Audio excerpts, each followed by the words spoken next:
Сәлем баршаңызға. Неге бәрі қарапайым демеңіздер. Ерке Есмахан мен Райым заңды некеге тұрды. Оны бастамас бұрын каналға тіркеліп, лайк басып, комментарий жазуды ұмытпаңыздар, достар.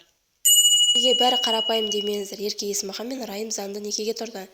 Еске сала кетейік, бұл қаңтар айының 38 жастағы Ерке Есмахан мен 26 жастағы Райым үйленіп мешітке некесін қидырған болатын. Ерке Есмахан айтуынша, заңды неке ол сәуір айында. Дегенмен, ол бұл жаңалықты көпшілікке енді айтуды жөн көрген.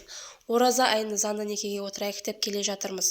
Бүкіл сәуірдің 4 сағат 3:30-да және қай жерге, қай елде екенін білмедік. Түрсіп Ахат бөлімі. Енді осы жерге жаным екеуміз үйленеміз деп ойламаппын. Осындай әдемі жерде неке қиятын боламыз және заңды куәлікті аламыз, деді Ерке Есмахан.